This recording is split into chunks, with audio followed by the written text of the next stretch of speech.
Assalamualaikum warahmatullahi wabarakatuh.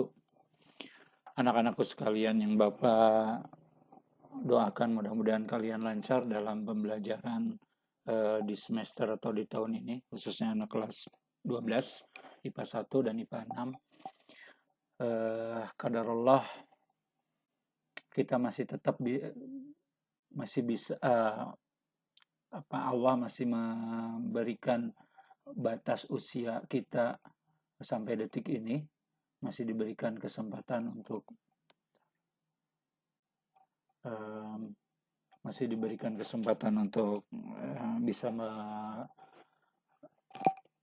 menjalankan aktivitas kita. Ya, anak-anakku sekalian, pembelajaran sesuai dengan apa yang diinstruksikan oleh Dinas Pendidikan Provinsi Jawa Barat bahwa tahun ajaran dimulai tanggal 13 Juli dan pembelajarannya sudah disepakati yaitu BDR atau belajar di rumah. Pemerintah Provinsi Jawa Barat dalam hal ini menerapkan atau mengeluarkan pedoman BDR. Jadi sepertinya kalian akan belajar 1 tahun ini untuk semester pertama akan dilakukan daring di rumah. Tetapi itu pun dengan pertimbangan untuk siswa-siswa yang berada di daerah yang tidak mempunyai akses internet atau mungkin juga di SMA 1 yang kemampuan finansial orang tuanya terbatas, maka harus dijembatani dengan pembelajaran secara luring, tetap pembelajaran jarak jauh, tapi tidak berbasis dalam jaringan, tapi luar jaringan. Caranya nanti setiap anak yang nggak mampu untuk itu, untuk belajar daring akan diarahkan dengan cara dia akan mendapatkan satu bahan tutorial bentuknya kertas atau buku paket dari guru bidang studinya dan dikumpulkan di setiap minggunya. Tentunya akan dikumpulkan di sekolah. Atau kalaupun nanti akan ada tidak bisa datang ke sekolah, mungkin akan ada kunjungan secara periodik baik dari guru bidang studi maupun dari wali kelas. Nah, untuk pembelajaran daring juga sama perlakuannya. Jika ada siswa yang tidak berpartisipatif, maka akan dilakukan kunjungan secara periodik ke rumahnya untuk mengidentifikasi permasalahan yang dihadapi. Karena bisa jadi misalkan untuk pelajaran Bapak ada beberapa siswa yang belum tergabung ke dalam Google Classroom. Ya Bapak tidak bisa menuntut bahwa harus masuk ke situ. Kenapa? Karena bisa jadi ada teman kalian yang tidak bisa mengikuti menggunakan itu. Ya kendalanya apa? Nanti kita akan coba untuk mencarikan solusi itu. Nah, baik anak-anakku sekalian, uh, satu hal yang ingin Bapak tekankan ke kalian pada masa kondisi pandemi ini, dituntut kemandirian belajar karena kemandirian belajar menjadi sangat luar biasa dituntut. Kamu harus yang biasanya mungkin disuapin, tapi sekarang kamu harus memang benar-benar mandiri mencari informasi, penelusuran tentang konsep dan sebagainya. Kalau kalian kemandirian belajarnya bagus, Bapak yakin berdasarkan teori-teori pendidikan yang sudah diteliti oleh anak-anak di tingkat S2 itu tentang kemandirian, maka kalau kemandirian seorang siswa itu bagus, maka hasil dari studinya juga relatif jauh lebih meningkat. Kemudian ini yang tidak mengenakan mungkin bagi kalian dengan kondisi sekarang adalah kalian yang biasa disuapi, tidak mencari sendiri, sementara kalian akan mendapatkan kedepannya itu menghadapi serangkaian evaluasi yang mungkin cukup berat. Ujian nasional kemungkinan besar tidak akan ada, hanya ada ujian sekolah, ijazah diambil dari rata-rata rapot dan ujian sekolah. Tetapi yang harus kalian perhatikan adalah kalian akan menghadapi ujian tulis berbasis komputer, masuk PTN jalur tulis atau jalur SBMPTN, yang biasanya kamu atau kalian ini diberikan satu ancang-ancang gitu, latihan-latihan di ujian nasional dulu untuk penguatan konsep, baru setelah itu ke UTBK. Tetapi untuk angkatan kalian karena UN-nya tidak ada, langsung ke UTBK.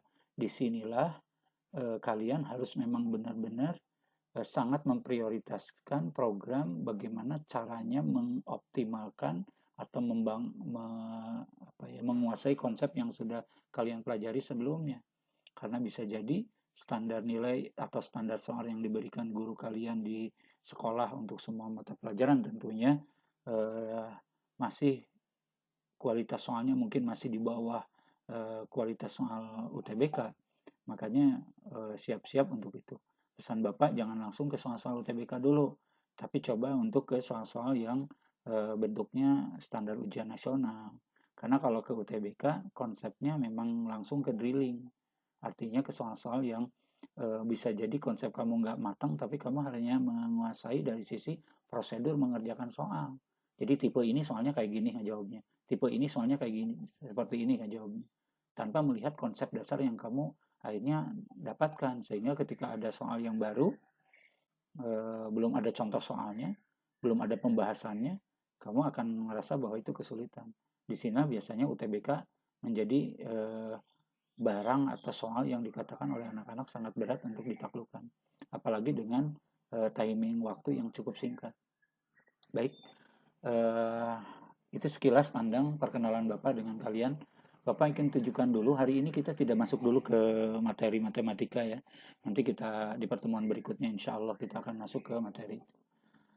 Bapak ada yang ingin disampaikan dulu. Yang pertama adalah tentang kurikulum ini, perkenalan dengan kalian.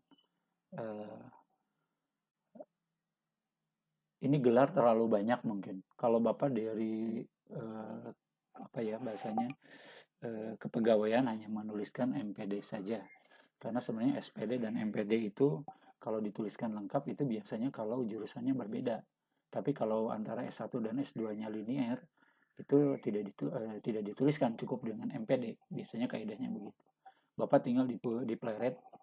Jadi silakan yang orang Pleret pingin atau sekitarnya pingin datang ke rumah, ataupun misalkan yang dari Purwakarta pingin berkunjung ke rumah, silahkan untuk bertanya atau apapun itu. Itu email Bapak yang tergabung yang tertera juga di Google Classroom. Kegiatan yang sedang berlangsung adalah seperti biasa mengajar. Praktisi pendidikan kadang juga memberikan satu penguatan pendidikan di sekolah-sekolah lain. Kemudian jabatan sekarang masih di Wakasek bidang kurikulum. Nah, ini sejarah tentang akademik. 2015 menyelesaikan S2, 2001 menyelesaikan S1 di Pendidikan Matematika, 98 menyelesaikan S1 di Teknik Geodesi ITB, 92 menyelesaikan studi di SMA Negeri 1 Purwakarta, dan 89 menyelesaikan studi di SMP Negeri Pleret. Ini seminar-seminar yang terbaru mungkin yang Bapak tuliskan di sini. Sebenarnya sangat banyak karena bisa jadi Bapak disebut sebagai guru penataran karena dulu waktu pertama kali PNS diangkat tahun 2003 itu langsung dijadikan guru yang suka diberangkatkan oleh sekolah untuk mengikuti penataran. Makanya sertifikat begitu sangat banyak. Ini mungkin yang dituliskan di sini adalah yang paling barunya. Ini pengalaman atau track recordnya 2018 sampai sekarang Wakasek bidang kurikulum, kemudian 2013 sampai 2015 juga Wakasek kurikulum, 2003 sampai sekarang pengurus FGMP Matematika, 98 sampai sekarang pengurus organisasi Muhammadiyah, kemudian 2003 anggota organisasi profesi, 2019 sampai sekarang anggota organisasi Matematika Nusantara. Kemudian mengajar 2009 sampai sekarang itu di SMA 1, asalnya 2003 PNS sampai 2009 itu di SMA dan di SMP Negeri 1 Tegalwaru. Kemudian 2013 sampai sekarang pembina mata pelajaran matematika di Rumah Belajar Pitagoras. Penghargaannya yang pertama predikat cum laude S2, kemudian predikat cum laude S1 Pendidikan Matematik, juara 1 OSG bidang matematik tahun 2015, kemudian juara 3 OSG bidang matematik tahun 2014, kemudian juara 2 guru berprestasi tingkat kabupaten 2015, kemudian peringkat 1 skor tertinggi ujian kompetensi guru untuk tingkat SMA se-Kabupaten Purwakarta, kemudian peserta terbaik bidang pengajaran matematik pada saat workshop K13 untuk peserta dengan sekolah rintisan bertaraf internasional. Kemudian predikat sangat memuaskan, sarjana S1 Teknik Geodesi ITB. Nah, ini adalah aturan yang Bapak berikan dalam kegiatan pembelajaran di matematik wajib. Anak-anakku sekalian, BDR merupakan pembelajaran yang menuntut kemandirian. Oleh karena itu, pengisian online, kehadiran online mutlak dilakukan. Jadi kamu bisa mengisi pada saat nanti link Google Form-nya Bapak kirimkan. Kamu hanya bisa mengisi pada saat pembelajaran itu. Sehingga ketika di luar itu Bapak anggap, walaupun sedang ngisi, Bapak anggap itu tidak hadir. Karena di Google Form akan tertera tanggal dan waktu kalian mengisi. Yang kedua, wajib mengumpulkan tugas, karena tugas merupakan faktor utama dalam pembelajaran jarak jauh. Walaupun Bapak tidak akan sering meminta tugas yang diberikan, tapi tugasnya bisa jadi dikerjakan aja sendiri, tapi nanti suatu saat mungkin beberapa tugasnya akan diminta sebagai pelengkap nilai. Kemudian mengikuti penilaian harian. Ini penilaian hariannya bisa bentuk tugas tadi, ulangan harian, bisa jadi project atau portofolio. Yang keempat, mengikuti penilaian akhir semester. Itu aturan dalam pembelajaran. Oke, peta konsep. Nah, ini di 1 tahun ini kita akan belajar. Yang pertama adalah di dimensi 3, terhubung dengan materinya jarak. Kemudian juga ada materi tentang sudut. Nah, ini kita bagi materi jarak dan sudut itu. Yang pertama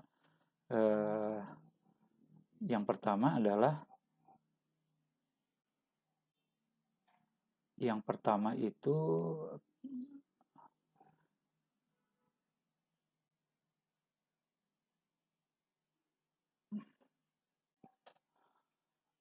ini jarak antara titik dengan garis. Jadi antara titik ke garis.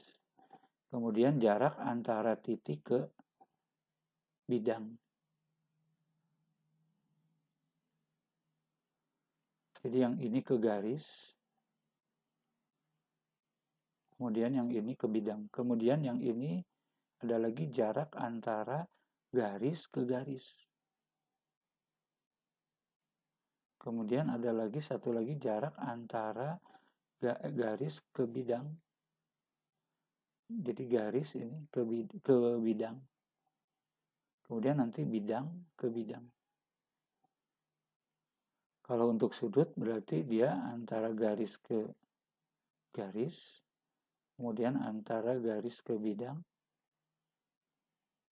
kemudian antara bidang ke bidang. Nah, berikutnya itu udah selesai. Tapi ini tidak akan, nanti yang esensial kalau di KD semester kompetensi dasar itu hanya titik ke garis, titik ke bidang, titik ke titik, maaf. Jadi ini ada titik ke titik. Jadi sebenarnya hanya 3 ini yang esensinya. Cuman kadang di UTBK muncul garis ke garis, garis ke bidang. Makanya nanti kita lihat sikonnya, kalau memungkinkan kita akan ajarkan ini. Kemudian berikutnya statistika, ini tentang penyajian data, bagaimana cara menyajikan data. Ini pernah dipelajari di SMP kelas 9. Ini pemusatan data, min, modus, median. Kalau penyajian data seperti bikin tabel distribusi frekuensi. Nah, ini letak data, ini tentang kuartil 1, 2, 3. Kemudian, nah ini yang nomor 1 dan nomor 2 ini ada di semester 1. Kemudian ada kaidah pencacahan, ini tentang peluang, tentang permutasi, aturan perkalian, permutasi, kombinasi. Kemudian ada lagi peluang suatu kejadian, yaitu tentang kejadian tunggal, kejadian menjemuk. Ini juga sebenarnya yang nomor 4 sudah dipelajari di SMP kelas 9. Hanya saja sekarang penggunaan kaidah pencacahan dalam menentukan peluang suatu kejadian. Jadi nanti akan ada konsep-konsep permutasi, kombinasi yang dipakai di sini. Nah, inilah materi matematika yang dipelajari di kelas 12, matematik wajib tentunya. Nah, anak-anakku sekalian, Bapak punya rencana kalau bisa, mudah-mudahan bisa kita kejar ya, qadarullah nantinya. Jadi nomor 1, nomor 2 sebenarnya di KD itu ada di semester 2, di semester 1. Nomor 3, nomor 4 itu di semester 2. Tapi Bapak pengen nanti nomor 1, nomor 2, nomor 3, nomor 4 itu udah selesai di semester 1. Sehingga semester 2-nya kita akan coba untuk melakukan pendalaman materi-materi kelas 1 dan kelas 2 yang nanti esensinya ke ujian tulis berbasis komputer. Nanti di bulan Januari, mudah-mudahan sesuai dengan apa yang diprediksikan oleh Dinas Provinsi Jawa Barat bahwa satu semester ini BDR, semester kedepannya adalah AKB atau adaptasi kebiasaan baru. Kalian akan belajar di sekolah, tapi tentunya akan dibikin persip karena tidak boleh satu kelas itu seperti sekarang 36 siswa, tapi hanya setengahnya saja 17 siswa. Tapi ya lumayan lah, mudah-mudahan ada pendalaman materi di situ. Karena kalau kalian tidak dipaksa oleh gurunya memang akan sulit untuk kalian belajar dengan baik gitu. Jadi memang sekali lagi Bapak ingatkan bahwa kemandirian belajar menjadi sangat mutlak untuk dilakukan oleh kalian. Bapak kira hari ini pembelajaran hari ini sudah cukup dulu. Mudah-mudahan ada manfaatnya. Kalau kalian mau share, mau nanya, silakan kalian share di grup di Google Classroom di bagian grup kelas. Kalau tidak mau diketahui pertanyaan kalian, tidak ingin misalnya sesuatu yang lebih privasi, silakan kalian boleh WhatsApp Bapak Japri.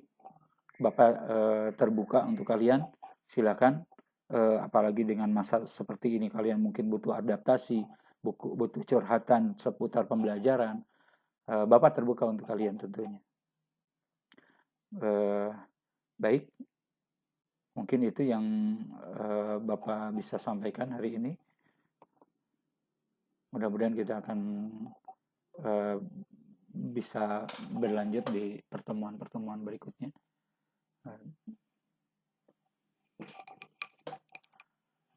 Oke, anak-anakku sekalian, hari ini Bapak mengisi materi MPLS, jadi sepertinya tidak akan terlalu banyak untuk menyampaikan. Mohon untuk jadi maklum dan video ini untuk disimak dengan baik. Sekali lagi, kalau ada pertanyaan silakan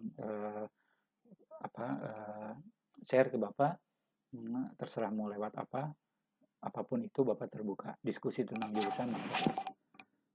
Demikian anak-anakku sekalian. Assalamualaikum warahmatullahi wabarakatuh.